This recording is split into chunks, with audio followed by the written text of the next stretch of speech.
nightmare. You have a hold on me. You move in silence. You will not speak to me. You are a darkness, a total mystery. You are a nightmare fantasy. Jean-Paul Mantilla, you're my nightmare fantasy. This is Ray McGuff, and this is Schlockfest. With me, as always, is Jean-Paul Mantilla. My God, what? This is a Valentine's Day special. Something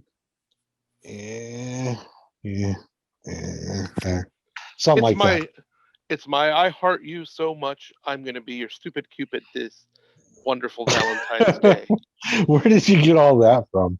You like a Christmas card or something, huh? It came out of here, my noggin. Right. I am stupid Cupid just for you. Right. And because of namesake of our wonderful show, Schlockfest, and this being our first Valentine's Day special, I decided to go through the archives of John Landis, who was our first show, Schlock. Is this our first Valentine's Day? Our first Valentine's Day special. Really? Yeah. Okay. No, normally we take it off or we celebrate your birthday because that's bullshit. Oh, yeah. All right, Yeah. well, so we're going to celebrate the love of John Landis, huh? Well, I mean, it's Schlockfest, so we have to. And I found this beautiful 1992 movie called Innocent Blood. Innocent Blood. And because I'm such a great person, and I choose you, and I want to give you a beautiful Valentine's, I picked this movie because it incorporates things that you love. Gangster movies and horror movies. And you mash them into one. All right. Yeah. So awesome. Quick synopsis of this movie. I don't know if I'm going to like this, but this thing that goes on over my, it sounds like me. Go on. What is wrong with you, Randy? Yeah. It's a train wreck. Yeah. So, again, my love for you. I know how much you love gangster movies. Here, I'll even run down people that you love that are in this movie. Okay. Robert Loggia. L. Loggia. Yes, that's Robert right. Loggia. Yeah. Robert Loggia, who was in The Sopranos. Well, yeah, he's been in a ton of shit. Chaz Palminteri. Bronx Tale. Phenomenal. There you go. Yeah. David Perval. He's the rat-looking guy who was also in The Sopranos. Well, that's not narrowing it down. It's a whole show about gangsters. They all kind of look like rats. I understand. We got Tony Cicero from The Sopranos. Yeah, Tony Cicero. That's a big name too. Tony Lip from The Sopranos. Okay. I mean,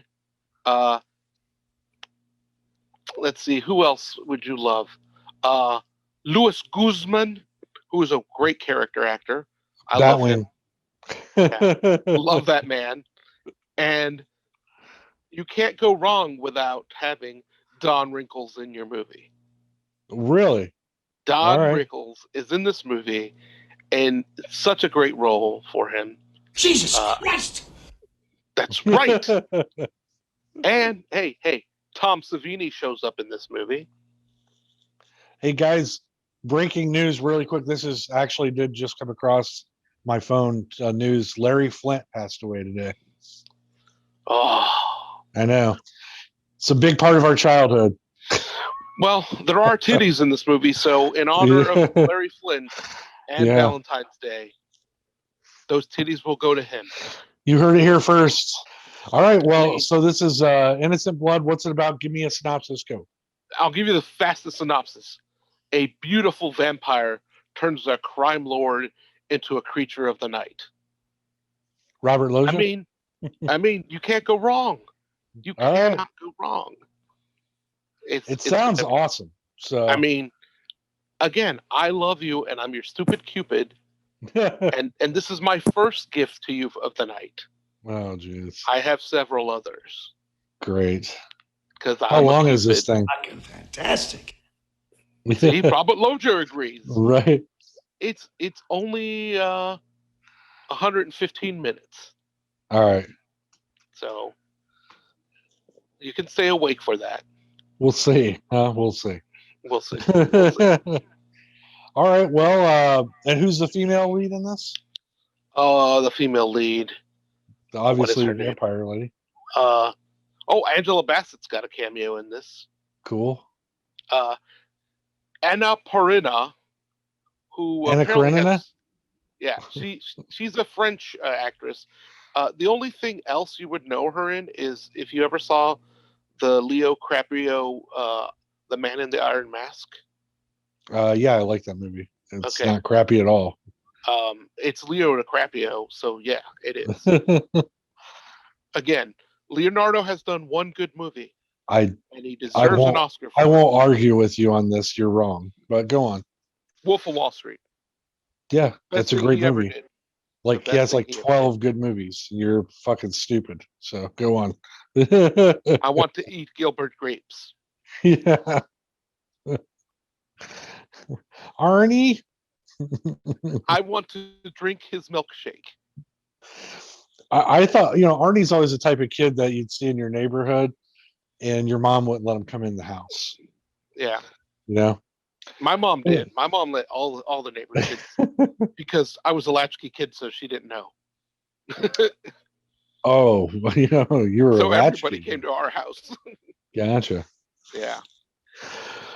Well, I'm let's sit excited. back. Yeah, let's sit back and enjoy this pile of this pile of goulash. Goulash. Some marinara. Look, you're just gonna be mange after you. Yeah, mange. Oh, it is. Yeah. Oh, ba-doop-a-doop-a-doopy. Boop. Yeah. That's really offensive to all of our Italian viewers. All one of you. I'm very sorry. If you are Italian and you are offended, please write to schlockfest75@gmail.com. Please explain to us why that was vaguely racist. Explain to us why my Italian accent is I offensive. at least kind of look Italian. No, you don't. I mean, I got the greasy hair. You look like a boat just washed up on Miami Beach. Do you want me about to surround you? I'll leave this. I'll grow this out, and I'll have the Dago mustache. You look like you're in a we're in a follow-up documentary for whatever happened to Elian Gonzalez. I went skateboarding. You got a skateboarder's hair. Yeah. It's only the year 2012, right? Yeah. Skateboarding's back in. Ladies and gentlemen, Innocent Blood. Stay tuned. Stay tuned. What's this? It's a toaster. It's a toaster oven. This is Ray McGuff. Valentine's Day episode of Schlockfest. Innocent Blood. We just watched it. With me as always is Jean Paul. Your stupid Cupid. All right. Man, what a great flick. This had everything. It had titties, Italians, French titties, Italian titties, bloodlust, glowing eyeballs, the B-roll of every gangster film I've ever watched in my entire life. Amazing special. Fantastic. Robert Loggia. Amazing practical special effects. Two guest spots that were fantastic. The people aren't even in the credits. Well, I mean, one of them I guess is, but the other one wasn't. Two horror legends guest spots. A band that sounds suspiciously like Prince doing the end song. Phenomenal. I mean, Prince was in the strip ball scene. Okay. Get off, which was Get Off. But the other band sounded suspiciously like them. What was the name of that band again? The Rhythm Section. Yeah, so not familiar with their work, but dude sounded like Prince. So that was one like, hit wonders. all right. Well, let's top it off. Let's just start off by saying this was like a love letter to me. So you failed. Did I? Because this is our Valentine's Day special, Right. and I decided to give you love. Yes. Instead Well, of torturing you, I gave you sweet, sweet love. you won. You Or, won on this one. hey, Then I it's didn't not. say It's I fine. made sweet, sweet love to you. I said I gave you sweet, sweet love. Yes. It's There's a very difference. gross. Your entire analogy is fucking disgusting. But go on. Jesus Christ! you fucking giant man, you. So, yeah, here we go. I'd sit down to watch this. I have no idea what I'm about to get into. I had never seen the trailer for this, let alone, heard about it. Like when you told me about it, I thought at first you might have been making it up, and then you sent me the poster. So, Yeah. By the way, poster implies that they have a kid. They didn't really say anything like that towards the end. I mean, does the poster have a kid? I don't. Got like a bassinet, right? No. No. It's more like it's a gangster car. Oh, okay. It's I a guess Cadillac DeVille. Oh, I couldn't really tell. I guess Yeah. from the thing. But yeah. So let's start off. We're sitting down. Movie starts to roll. Has that classic '90s opening shot of a city. Oh, here's this city, and you don't know what's going on in the city, right? Right. We're zooming in. Oh, songs are playing, credits are Exactly. rolling. And then you find out it's the shitty city of Schittsburg. Yeah, it's not even like a great city. I mean, I wipe my right, ass with Walmsley. terrible towels. Yeah, that's right. That's right, John Walmsley. We're talking bad about your city. That's right. I mean, some good movies were filmed there, but Some great directors are from there. Yeah. But it's Pittsburgh. It smells like steel. Just melted steel. Everything tastes like that too. They put fucking, you know what they do there, Jean Paul? They put ketchup on everything. They put ketchup on everything and melted cheese. Crazy people. Melted cheese on everything. Yeah. I didn't know about the melted cheese. I cheese on everything. Because of Heinz. And I heard some of them eat from dumpsters. I don't know. Oh, that's just something I heard. That could be false. Okay. But anyways, that might have been made up. I don't know. The more you know. The more you know. Anyway, so we get into the city and into this kind of dilapidated building where we meet the narrator and the actress playing our heroine, the vampire lady. I never really caught her name. Marie, I guess. Marie is the. We don't find it out until way later. Yeah. Correct. But she's got all these candles and she's talking about how she hasn't been laid in a while, which was a very neat opening. And then she's just naked for like the whole time. It's very cool of her. Full frontal too. Full frontal. French, man. They just don't care. I love it. Well, I love it. And this is George Bush's America at this time. So very conservative. That? George Bush's Americans love a winner and will not tolerate a loser. George Bush's American Bush. I like that. Yeah. But it was French. But anyways. Yeah. So she's milling around talking about how hard it is to find people to eat nowadays because you don't want to eat good people if you're a good vampire, and bad people are hard to get a hold of because there's all these police nowadays. So she starts to read the newspaper about the mafia hits in her neighborhood and thinks, hey, this might be a new segue into some new food for a while. Why not? Sustainable source. Right. Bunch of goons. Right. So she kind of inserts herself into their little world and starts taking them out and eating them.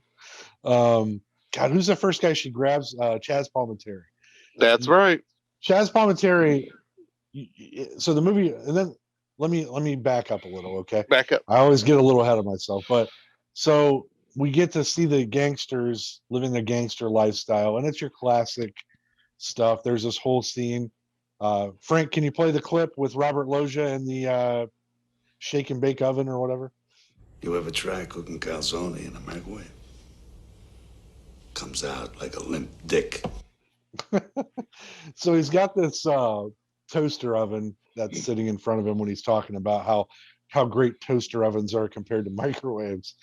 This guy's The toaster. this guy's sitting across from him, and he clearly is the guy that brought these fucking toaster ovens in, but he didn't give anybody any cut on it. So it's a classic mafia setup here where one guy didn't give the boss his kick up, and now he's getting his comeuppance. And you think at first they're just going to beat him up, but Robert Loggia is a bad motherfucker in this. He decides the guy's got to go. So they, one of the guys protests, but they shoot the guy and kill him. We find out in the next scene that guy's a cop. He's been hanging with Chaz Palminteri's character to get close to the mafia don, who is Robert Loggia. Loggia. And to build a case for the FBI to bring them down. He does this really awesome thing because he's pissed off. He was supposed to kill the guy himself, and he wouldn't do it. So he goes and busts the van that's sitting out front that's clearly FBI people. He busts all the windows out and yells at them. And the mafia guys applaud him, gives him like a little leg up and credibility. But as he's departing, we find out that he's a cop, and Chaz Palminteri starts to go on his own way. The cop guy almost knocks the vampire chick over because she's been watching. He puts her shoe on. He kind of is like, "Ooh, you're kind of hot." They have a moment. Then she goes back out, walks away, and almost gets hit by Chaz Palminteri, and gets in his car. He gives her a ride. Now, you're thinking he's a pretty big actor, especially in the 90s. You know what I mean? Right. You're thinking he's probably going to be in this for the whole thing. No, sir. wait. Before you do that, remind yourself sorry. how impressed you were by the fact that Chaz Palminteri had a CD player in his car. Yes, this is 1992, and Chaz Palminteri, they're driving, and she's like, "I want to listen to the CD," and puts the CD in this very nice CD player. I didn't have a fucking CD player in my car in the 90s. I had an 8-track, man. I had to have a fucking adapter just to play cassette tapes. This guy's got a CD player, but that's crime for you. It does pay sometimes. And playing actual hits. They played some Frank Sinatra right away. They must have forked out some money for the soundtrack to this. But yeah, back to the CD player. I didn't have a CD player into my car until 1999. So think about that. Roll that around, kids. What's a CD player is what the kids are thinking. Yeah, fuck them. Toaster. They had a toaster oven. What's a CD player? Anti-FIFA, whatever. Anywho, so now Chaz Palminteri is driving the lady. They're bantering. He's like, "Hey, I'm going to take you someplace special." Takes her up to the cliffs so you can see down into the city again. And the city of Pittsburgh's lit up like the Las Vegas Strip, or like the trash heap that it is. It looks, it kind of looks like actually Blade Runner. But anyways, so they're overlooking it, and Chaz Palminteri starts to make out with her a little bit. He suggests they get in the back seat, and then that's when all hell breaks loose. And this effect is cool.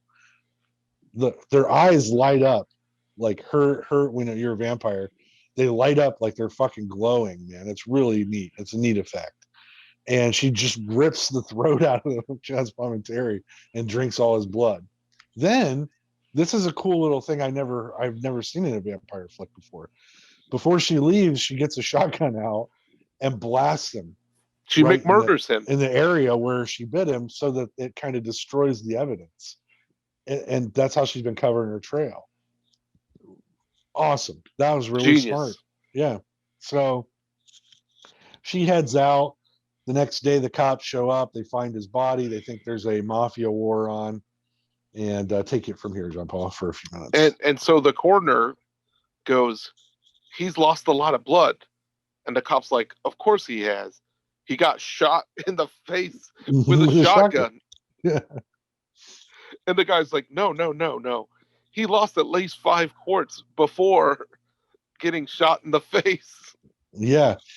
And the guy's like, okay. And they just kind of all walk away. This is where Angela Bassett shows up for some reason. She is the head of the FBI. Right. She's very, very young.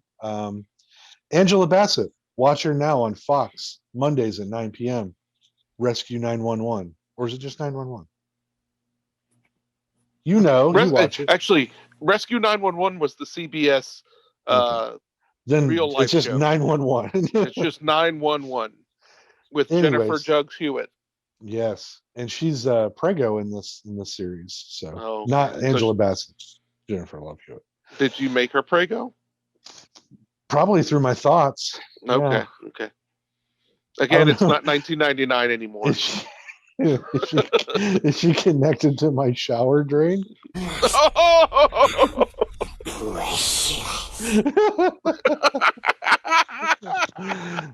Anywho, back to this Valentine's Day episode. Oh boy.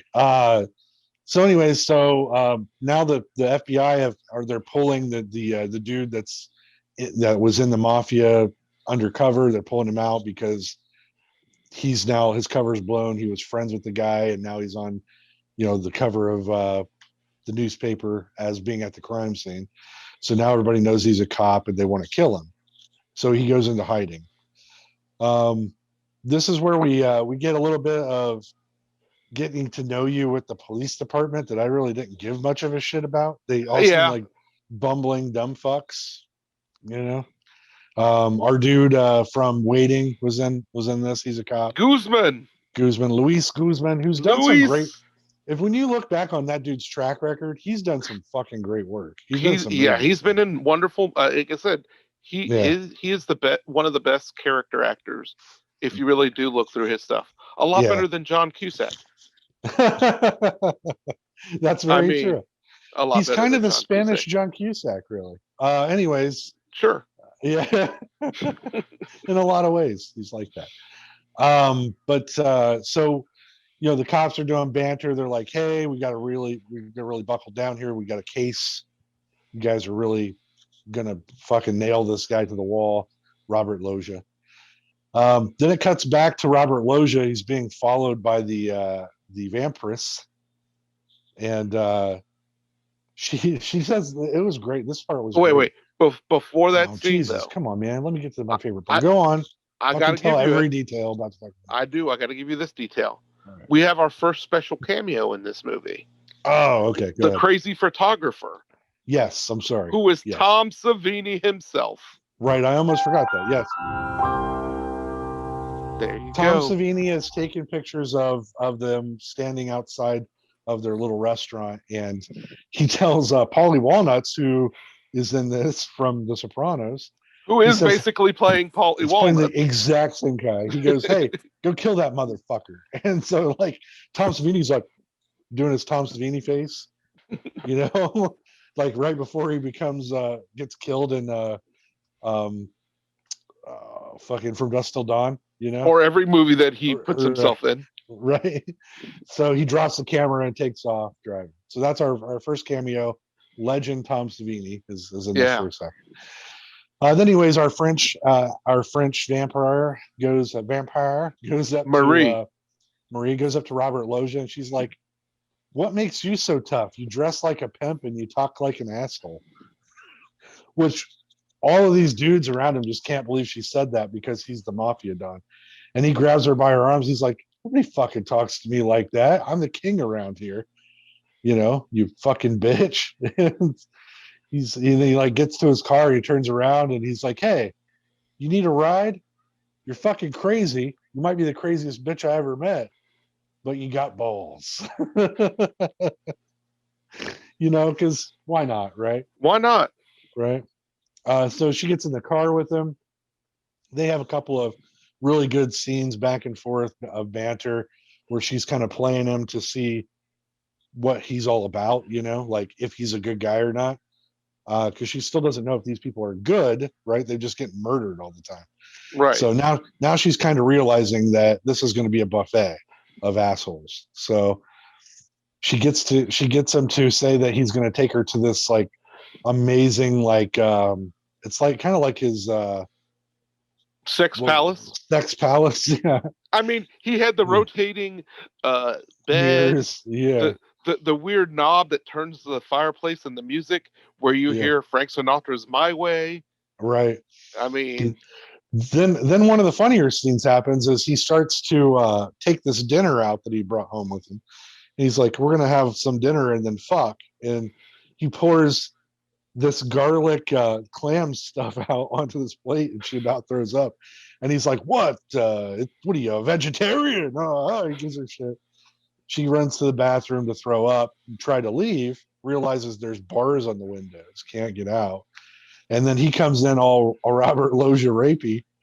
And very Robert Loggia rapey. He was just like intent to fuck. I see it in your eyes. You've seen some shit. And she's like, no, I can't stand your garlic breath, which made me laugh right out loud. And then, he tries to fuck her, and he gets his neck ripped the fuck out and falls into a bathtub. Our other guy who played Richie on The Sopranos, who's supposed to be watching this place, he's the worst driver ever and bodyguard ever, by the way. Again, he's the rat. He's sitting in this car eating a sandwich, just staring out the window. His boss went into a place with a strange woman, and he didn't think twice about it. He's just like, yeah, whatever. So he runs because she shoots him in the chest too, because he's still wiggling around, and she gets shot. And so he hears gunfire. He sees it. He shoots the door in, gets to her. She fucks him up and gets away. And we think that our main guy is dead. I was like, wow, this is a quick movie. She's just going to eat all these guys, apparently. Turns out he's not dead. He's a vampire. Comes back, starts to build his group back up. This is where we meet Don Rickles. Wait, I got to backtrack one more. Oh, Jesus. Our other surprise cameo. Well, we haven't got there yet. We haven't got there. We have. No, we haven't. We haven't. No, he just came back from the dead. He doesn't run away yet. Remember, he runs away, gets burned, goes into the freezer. That's where we meet Cameo 2. Oh, that's right. Yeah. So we don't really need to rewind it. Let me just pick up from where I left off, where I was rudely interrupted. Butterflies. Yeah. Anyways, so we meet the lawyer, who is Don Rickles. Don Rickles finds that he isn't dead. He goes to hide him at his house because his thoughts are, and it's actually a pretty good mafia lawyer move. If they've declared you dead, right, they can't search for you at a home because you're dead. So they wouldn't be able to use a warrant if he was at a house. All right, we did miss Cameo. What the fuck are you talking about? The coroner in this movie. Who the oh, Jesus. Okay. Yeah. See, you said 2 cameos though. I didn't plan for the third one. I didn't think it was worth mentioning, but it has to be worth mentioning. All right. So back up while we think Robert Loggia is dead on the table again. Because this is a John Landis movie, and he used the same actor in American Werewolf in London as a doctor. He did. I guess he brought in. This one's probably more important than the other one, but that's right. You had me skip it, and it was a whole thing, and now we're fucking doing this. But go on. Frank Oz, damn it. Frank Oz. Bear. That's right. So Frank Oz is the coroner that declares the guy dead to be dead. Robert Loggia to be dead. And they're going to cut him up. They were going to cut him up, and he comes back to life and just McMurders everybody. Awesome. Right. Awesome indeed. Is that my voice? That is your voice. Awesome. I fucking hate you guys so much. Relax. All right, back to it. So now he's at Don Rickles' house, and this is a great part for. Let's talk about Don Rickles for a second. I love this guy. I've He's seen a all total of his piece of stand-up. shit. He's a total Yeah, piece of shit in this. he plays a perfect mob lawyer. He wears the fucking Russian hat that if you're even a little bit into reading about the mafia, you know that those are the hats that the guys were wearing that clipped Joe Gallo, John Gotti's boss. So I just think it's funny. He's dressed like him at one point too. Um, he has a really hot wife, and she's drunk through the whole thing because I guess it's just like her thing, but that's how she deals with these guys being around all the time.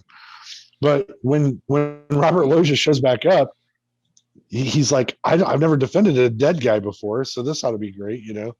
So, but he has some pretty good lines, you know, making fun of him, kind of, you know, just a little bit of Don Rickles humor. If you're a fan, it's kind of cool. Don Rickles and I forget the other guy that's there. They're trying to convince him to calm down and stay hidden. And this is where our cop guy shows back up. He figures out where they're hiding and is snooping around outside. And Robert Loggia just bursts through the window and goes after him like a crazed maniac. And yeah, he bites Don Rickles. Like the cop and him struggle. They get the cop inside. Well, they throw the cop. They were going to take him inside. Then they throw him in the trunk of the car instead. They knock him out. They go back inside. Don Rickles gets bitten by Robert Loggia at this point, and he's sitting there waiting for him to turn. And the wife comes in. this part was awesome. They're both bleeding out on the floor, like he's got blood all over him. And she's like, "You killed him?" And he goes, "He ain't dead. They said I was dead. Do I look dead?" And blood's just like pouring out of Robert Loggia's mouth. I was dying laughing during this scene. It's so fucking weird. And yeah, Don Rickles looks dead, but he isn't. He gets gurneyed away and put in an ambulance for a really funny part later. John Paul, pick it up. So they got the cop in the trunk of the car, Mm-hmm. if I remember right, and Yes. it's the dude who said had stroke in The Sopranos. Yeah, Who's yeah. driving? So it's Carmine Lupatazzi. If you guys watch Sopranos, I don't know his real name in real life, but that's who yeah, Lip is his last name. Yeah. Frank Lip. Well, they call him Lupatazzi in the Sopranos, and that probably is Italian for big lips. so there you go. The more you know. The more you know. Nothing. Nice. Italian. Italian. So we move forward. I believe then the Marie saves the day. Yes. And frees our cop. Correct. And our cop's like wants nothing to do with her because he's like, look, you killed people. You killed all these people. And obviously, you know, she saved them kind of, I guess. Right. So we then go, do we want to go Don Rickles next? Or do I want to jump into no, because real quick, then we this is where we get our third cameo. Oh, that's because right. There's the car chase that ensues where they're getting away. You know, she's helping the cop, and Robert Loggia gets on their tail, and the sun comes up. Remember? That's right. And the sun. Robert Loggia doesn't know that his new superpowers come with one catch, and that's the sun. He can't be out in the sun. It starts to burn him. He wrecks into a building where he owns, which seems convenient, but it's a meat packing plant. The other two get away and they get into a hotel room, and Robert Loggia gets inside to this meat packing plant, and that's where we run into who? The wonderful director of Evil Dead 1 and 2 and Army of Darkness, Sam Raimi. Sam Raimi. And Sam Raimi has a pretty funny part here because he's following his boss around. He's like, hey, you never come in here. You okay? Smoke is literally rolling off of Robert Loggia. He gets into like the third freezer and he's like, I'm fine, just go away. I'm going to sleep for a while. And he goes, you're going to sleep in here? It's a fucking freezer. It's below zero. And he goes, get the fuck out of here. He's like, radio. Radio. And then he makes a phone call. Yeah. Where he says, the boss is here.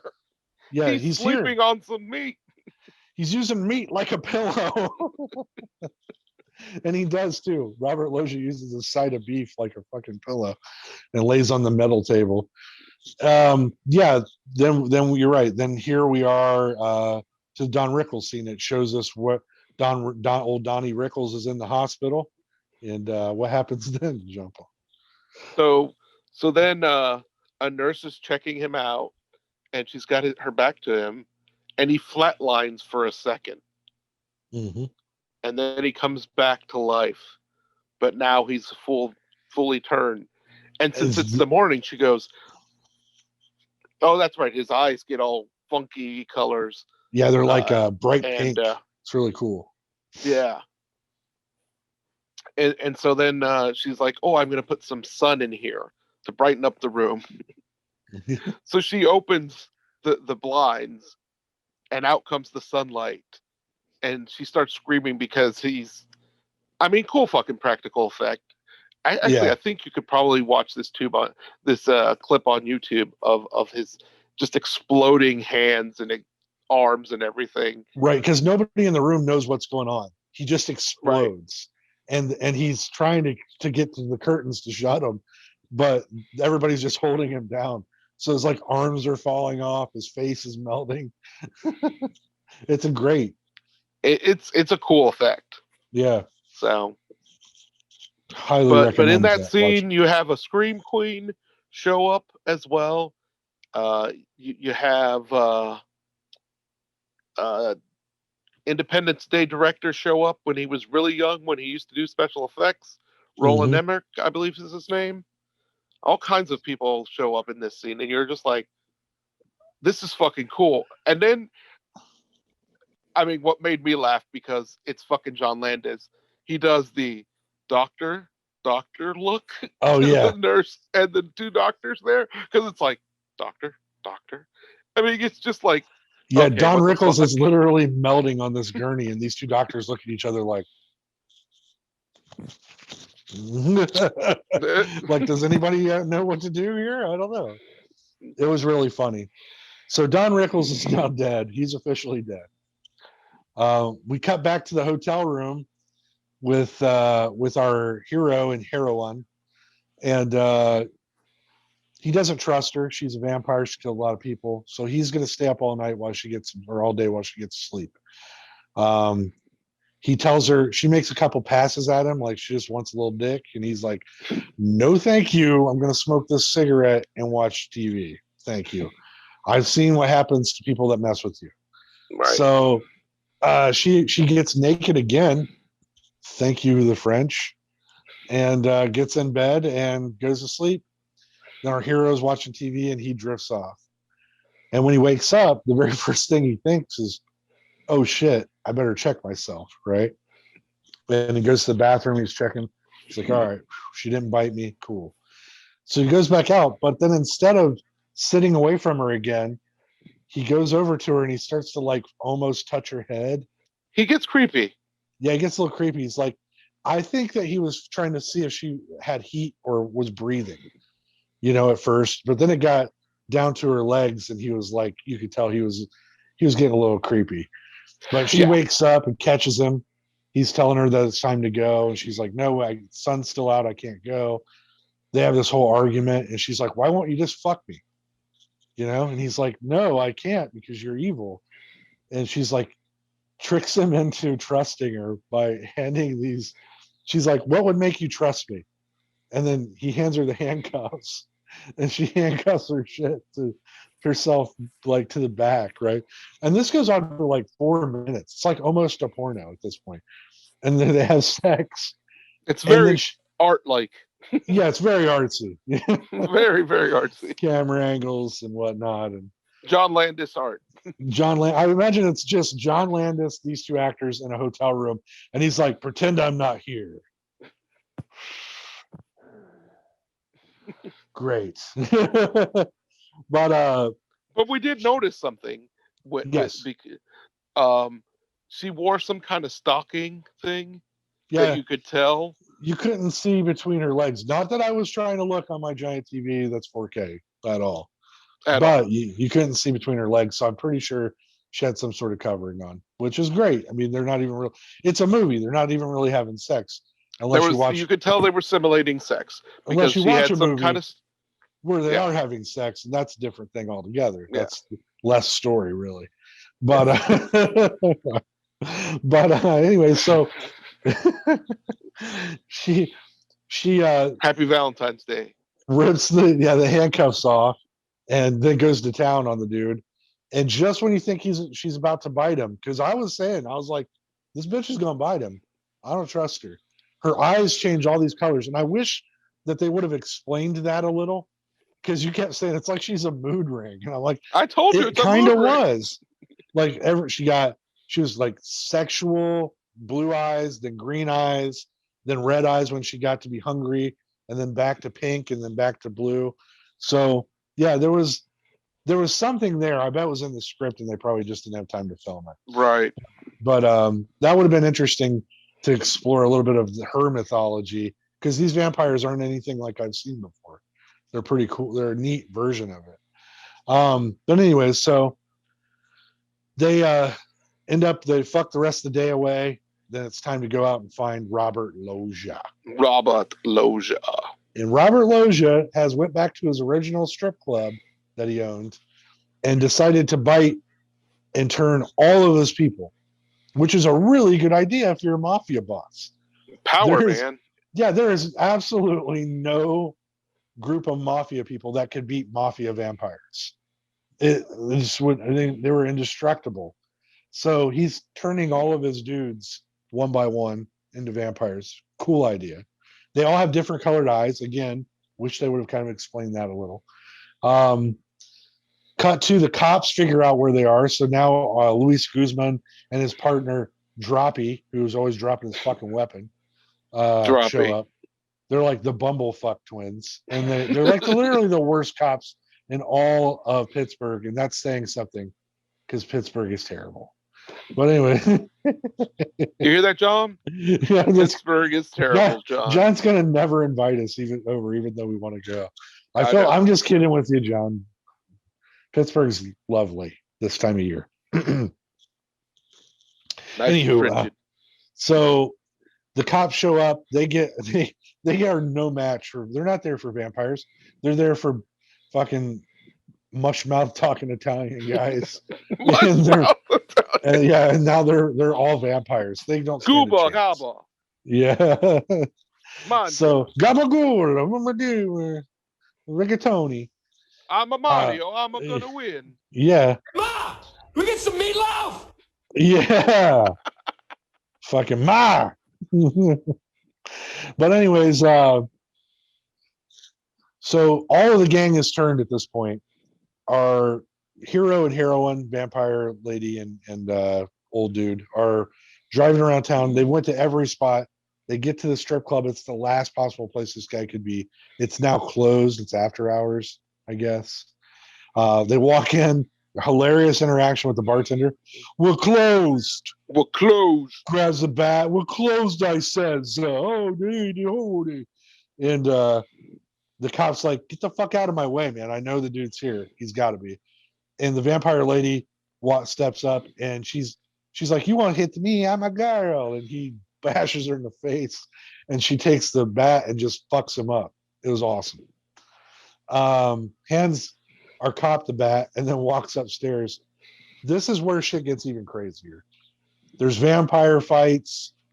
Our chick grabs a gun, and apparently she's a fucking marksman. She shoots all these. This version of vampire, okay, turns out they're a lot like zombies. One shot, middle of the head, kills them, or twist their head off. disconnect this part, done. So that's what she does. She fucks up like a ton of these guys. They free Luis Guzman, who doesn't know where his partner is. They tell him to go get help. He's like, I'll try. I don't know who's going to believe me. They're going to believe me. Yeah. Now they're chasing Robert Loggia through this building. The French chick gets ahead. She gets to the top of the roof, comes out, kills the two henchmen, right headshots, bop, bop. Bam, bam. Goes to kill Robert Loggia, out of bullets. Nah, didn't check the gun. No, okay. Out of bullets. Fights him with a door handle, which was a poor choice in my opinion. And a little stabby port. Cool special effects though with the eyes again. They're fucking going at it. They're having some dialogue. He's like, I'd keep you around forever if I could, kind of thing. And she's like, you're a mistake. It was really cool. Then our boy shows up, saves the day, because Robert Loggia jumps off the building.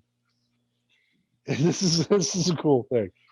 He jumps off the building. He's at this point believes he's God, I think.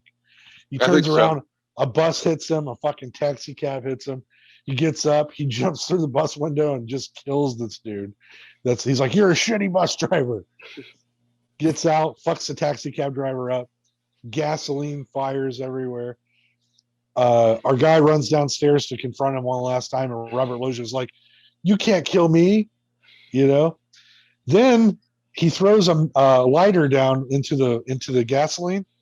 Slowest moving fire I've ever seen on film. It's literally going like this. Robert Loggia's like, cool. Ah, explosion, right? Fire. To this is, and for the 90s, man, that special effect was practical and awesome.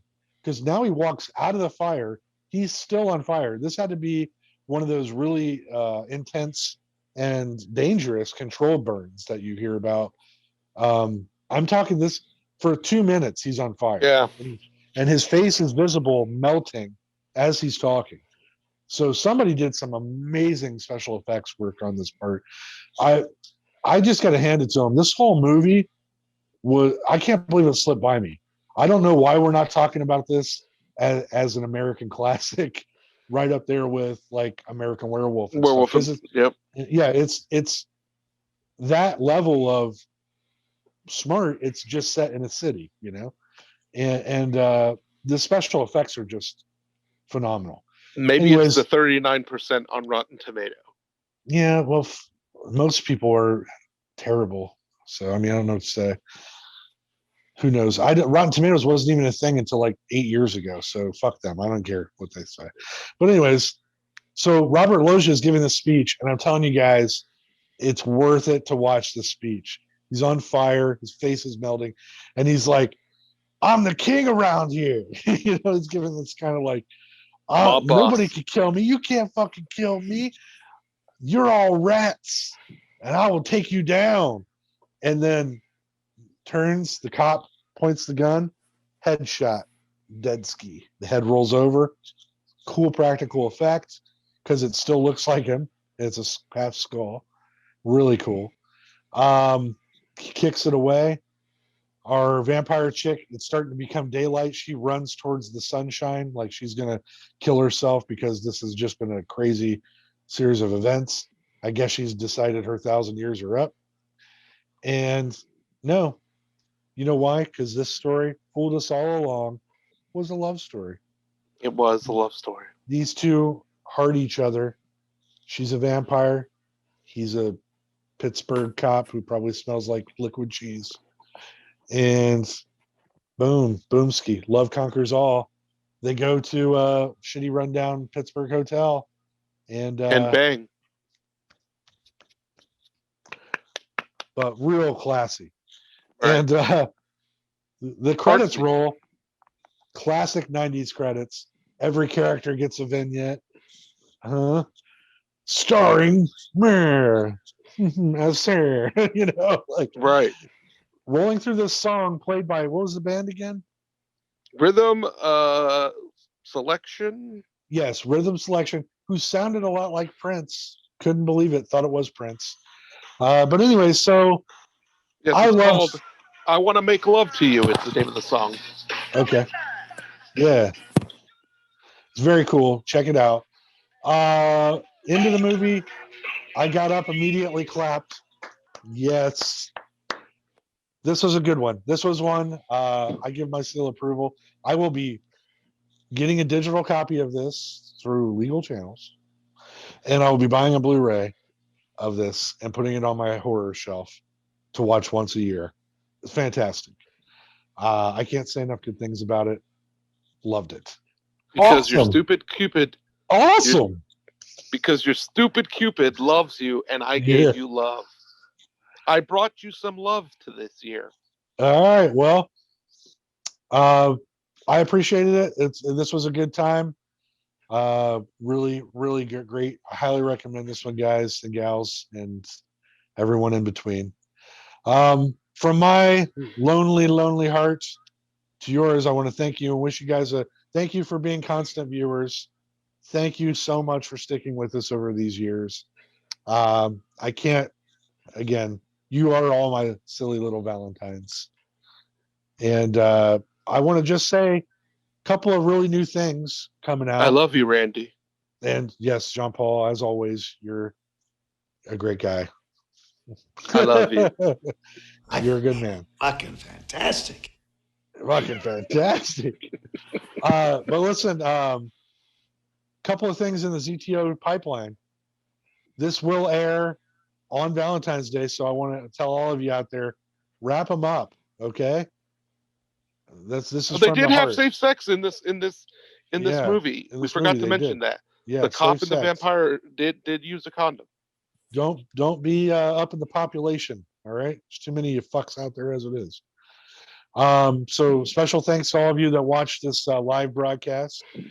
In the pipeline down the road, we have more transmissions from the Midnight Nexus, which is our audio podcast that has short stories written by original talented authors. They're original stories told by me because my voice, as long as my voice will allow, hopefully someday we'll get guest readers as well. But we're going to have some new ones coming down the pipeline. We're going to take next month off, aren't we, Jean Paul, for Schlockfest?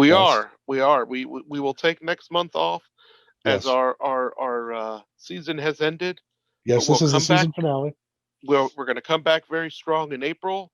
Yeah. I'm providing us an April Fool for our April Fool's special. Okay. We're going to invite the one, the only Michael Mantia. That's right. Oh my goodness. My younger brother will be joining us. You guys are going to like him. If you think this guy's a character, what do you mean, Mike? Yeah.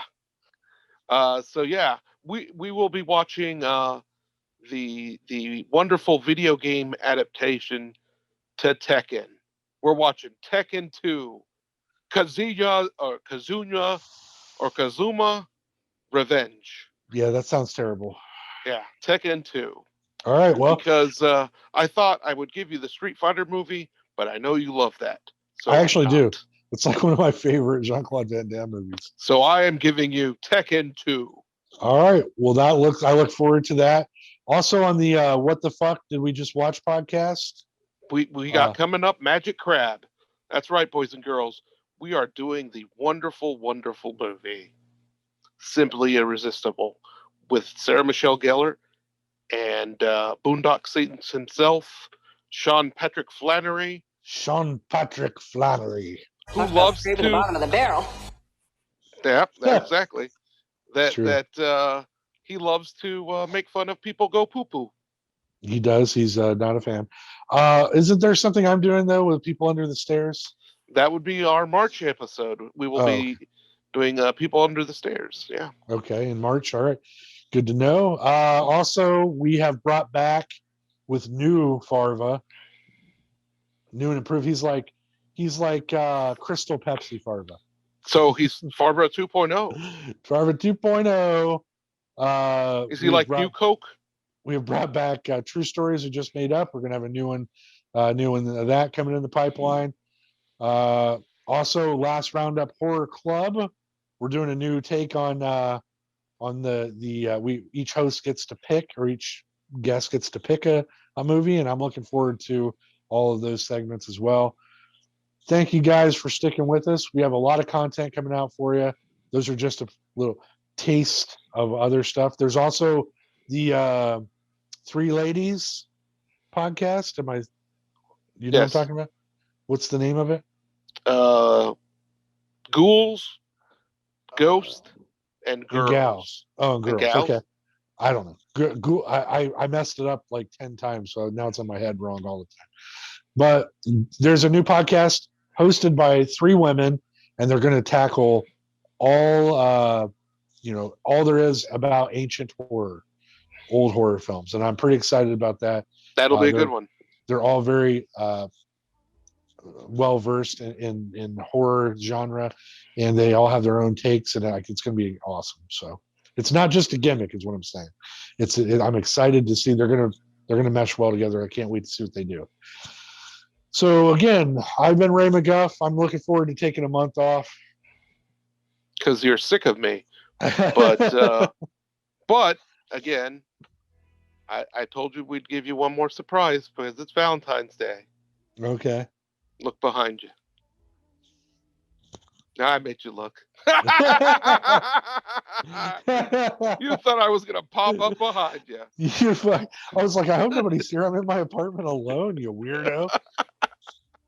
God. I made you look. Yeah. Hey, I got something for you. Hey, wait. I got one more thing, though. Because he hasn't been on camera much. Yeah, Emmett. Oh, Jesus, don't pull him. Hold him like that.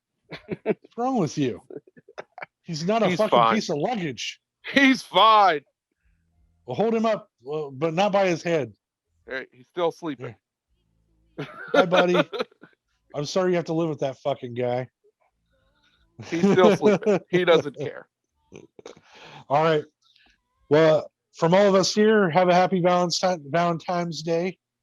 Have a happy Valentine's Day. I'm Ray McGuff. I'm John Paul Mantilla. And thank you very much. This was Schlockfest. Schlockfest. Stay tuned. You are a darkness. You are a darkness. Total mystery. A total mystery, you are Ray. a nightmare. You're a nightmare fantasy. You know what a nightmare fantasy is.